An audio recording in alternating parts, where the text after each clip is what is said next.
Welcome to weight lifting Tamizhans. இன்றைக்கி நம்ம பார்க்க போகிற டாபிக் ரொம்ப இம்பார்ட்டண்ட் டாபிக். வெயிட் லிஃப்டர்ஸ்க்கு மட்டும் இல்லை, எந்த ஸ்போர்ட்ஸ் பீப்புளுக்கும் ரொம்ப நெசசரியான டாபிக் இது. ஸோ வீடியோ ஸ்கிப் பண்ணாமல் லாஸ்ட் வரையும் பார்த்தீங்கன்னா உங்களுக்கு கண்டிப்பாக யூஸ்ஃபுல்லாக இருக்கும். ஸோ ஸ்போர்ட்ஸ் பீப்புளை பொறுத்தவரையும் எல்லாருமே காமனாக நினைக்கிற ஒரு விஷயம் என்னென்னா hard work. So hard work பண்ணால் நமக்கு பர்ஃபார்மன்ஸ் வந்துடும், ட்ரைனிங் நிறையா நேரம் பண்ணோன்னா நமக்கு பர்ஃபார்மன்ஸ் வந்துடும். ஸோ அந்த மாதிரியான ஒரு மைண்ட் செட்டில் தான் ஆல்மோஸ்ட் எல்லா ஸ்போர்ட்ஸ் பீப்புளும் இருப்பாங்க. அது தப்பு இல்லை, ஆனால் வெறும் ஹார்ட் ஒர்க் மட்டுமே பத்தாது.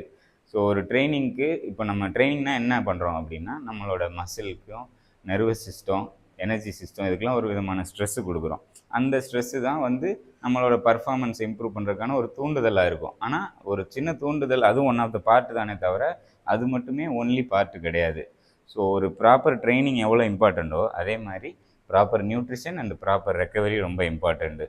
ஸோ இது இல்லாமல் நம்ம வெறும் ஹார்ட் ஒர்க்கு ட்ரைனிங் மட்டுமே பண்ணிக்கிட்டு இருந்தோம், இந்த விஷயத்தை நெக்லெக்ட் பண்ணிட்டோம் அப்படின்னா நமக்கு பர்ஃபார்மன்ஸ் மேலே வர்றதுக்கு பதிலாக டவுன் ஆகிட்டே தான் போகும்.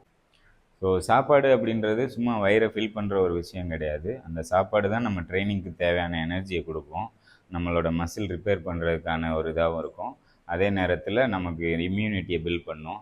ஸோ அடுத்த செஷனுக்கு என் பாடி ரெடி ஆகணும் அப்படின்னா நான் ப்ராப்பர் நியூட்ரிஷன் கொடுத்துருந்தா இருந்தால் மட்டும் முடியும். ஸோ வெறும் ட்ரைனிங் நான் ஹார்டாக பண்ணுறேன் அதனால் எனக்கு பர்ஃபார்மன்ஸ் இம்ப்ரூவ்மெண்ட் ஆகுமான்னா அப்படி கிடையாது. அதே நேரத்தில் ஒரு நல்ல ப்ராப்பர் நியூட்ரிஷன் எடுத்து ரெக்கவரி ஃபாலோ பண்ணுறவங்களுக்கும் வெறும் ட்ரைனிங் மட்டும் ஃபோக்கஸ் பண்ணிட்டு சாப்பாடு விஷயத்தை நெக்லெக்ட் பண்ணுறவங்களுக்கும் பெரிய டிஃப்ரென்ஸ் என்னென்னா, அவங்களுக்கு பர்ஃபார்மன்ஸ் இன்றைக்கி ஒரு செஷன் முடித்தா அடுத்த செஷனுக்கான ரெக்கவரி டைம் ரொம்ப ஃபாஸ்ட்டாக இருக்கும். ஸோ அவங்களால லாங் டேர்முக்கு சீசனில் பர்ஃபார்மன்ஸ் கன்சிஸ்டண்ட்டாக பண்ண முடியும். இதுவே சரியாக நியூட்ரிஷன் எடுத்துக்காதவங்களுக்கு எப்படி இருக்கும் அப்படின்னா, அடிக்கடி டயர்ட்னஸ் ஃபீல் ஆகும். அதே மாதிரி ஒரு ட்ரைனிங் செஷன் முடித்தா அந்த மசில் சோர்னஸ் குறையிறதுக்கு அதிக நேரம் ஆகும். அதே மாதிரி எப்போவுமே அவங்களால அந்த ஹையஸ்ட் லெவலில் பர்ஃபார்மன்ஸை கன்சிஸ்டண்ட்டாக பண்ண முடியாது. ஸோ வெறும் ட்ரைனிங் அப்படின்றது மட்டுமே ஒரு பர்ஃபார்மன்ஸ் இம்ப்ரூவ்மெண்ட்டுக்கான ஒரு வழி கிடையாது. ஸோ அதுக்கான நியூட்ரிஷன் நம்ம கண்டிப்பாக கொடுத்தே ஆகணும். அடுத்ததாக ரெக்கவரி அப்படின்னா நிறைய பேர் நினச்சிட்டு இருக்கிறது என்ன அப்படின்னா, ஆனால் எதுவுமே பண்ணாமல் சும்மா இருக்கிறது அப்படின்றது மட்டுமே நினச்சிட்ருக்காங்க. அந்த மாதிரி கிடையாது. ரெக்கவரி அப்படின்றது நல்ல டீப் ஸ்லீப்பு, அதாவது குவாலிட்டி ஆஃப் ஸ்லீப் நல்லா இருக்கணும். அதுக்கப்புறம் ப்ராப்பர் ஹைட்ரேஷன், நல்ல போதுமான அளவு தண்ணி குடிச்சிருக்கணும். அது எல்லாத்தையும் விட ஒவ்வொரு செஷனுக்கும் முடிச்சுட்டு ப்ராப்பர் ஸ்ட்ரெச்சிங் பண்ணணும். அதுபோக நம்ம எந்த சீசனில் இருக்கோமோ அதுக்கேற்ற மாதிரி ஆக்டிவ் ரெக்கவரிஸு இதெல்லாம் பண்ணணும். இதுதான் ப்ராப்பர் ரெக்கவரி. சும்மா அன்றைக்கி நான் ட்ரைனிங் பண்ணாமல் விட்டேன், இன்றைக்கி ஒரு நாள் ரெஸ்ட் டேன்னா அதுக்கு பேர் ரெக்கவரியாக ஆகாது.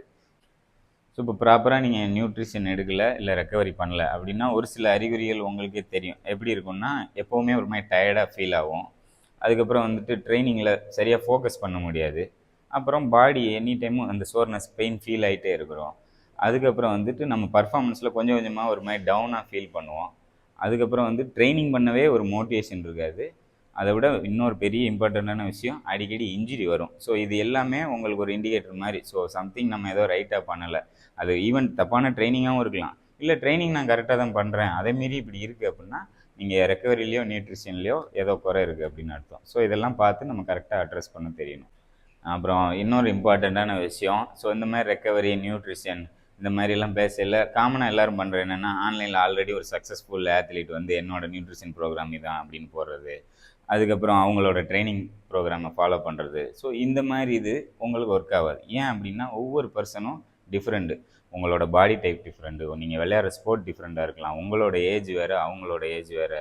ஸோ ஒரே மாதிரி இன்டென்சிட்டி ட்ரைனிங் இருக்காது. ஸோ இந்த மாதிரி நிறையா ஃபேக்டர்ஸ் இருக்குது பின்னாடி. ஒரு நியூட்ரிஷன் பிளான்ன்ற ரேண்டமாக ஒரே பிளானை போட்டு 100 பேர் ஃபாலோ பண்ண முடியாது. ஒவ்வொருத்தவங்களுக்கும் இண்டிவிஜுவலாக ஒரு தேவைகள் இருக்கும், ஒரு வீக்னஸ் இருக்கும், ஒரு ஸ்ட்ரென்த் இருக்கும். ஸோ அதுக்கேற்ற மாதிரி நியூட்ரிஷன் பிளானாக இருக்கட்டும், ரெக்கவரியாக இருக்கட்டும், அதேமாதிரி காம்படிஷன் சீசன்கிட்ட நம்ம ஒரு மாதிரி பிளான் பண்ணுவோம், ஆஃப் சீசனில் ஒரு மாதிரி பிளான் பண்ணுவோம். ஸோ இதெல்லாம் தெரிஞ்சு கரெக்டாக பண்ணணும். சும்மா ரேண்டமாக ஏதோ ஆன்லைனில் பார்த்து டவுன்லோட் பண்ணிவிட்டு அது பண்ணால் எனக்கு ரிசல்ட் இருக்குமான்னா அந்த மாதிரி இருக்காது. ஸோ அதில் நீங்கள் ரொம்ப கவனமாக இருந்துக்கணும்.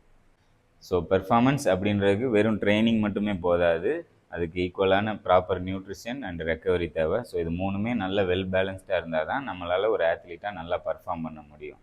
ஸோ இந்த வீடியோ உங்களுக்கு கண்டிப்பாக பயனுள்ளதாக இருந்திருக்கும்னு நம்புகிறேன். நீங்கள் ஸ்போர்ட்ஸ் பீப்புளாக இல்லைனாலும் உங்களோட ஃப்ரெண்ட்ஸ், ஃபேமிலி யார் இருந்தாலும் அவங்களுக்கு இதை அனுப்புங்க. கண்டிப்பாக இது அவங்களுக்கு பயனுள்ளதாக இருக்கும். இதுமாதிரி தொடர்ந்து நம்ம ஸ்போர்ட்ஸ் அண்ட் வெயிட் லிஃப்டிங் ரிலேட்டடாக நிறைய இன்ஃபர்மேஷன் ஷேர் பண்ணுவோம் நம்ம வெயிட் லிஃப்டிங் தமிழன்ஸ் மூலமாக. ஸோ தொடர்ந்து ஃபாலோ பண்ணிங்கன்னா நல்ல பயனுள்ளதாக இருக்கும்.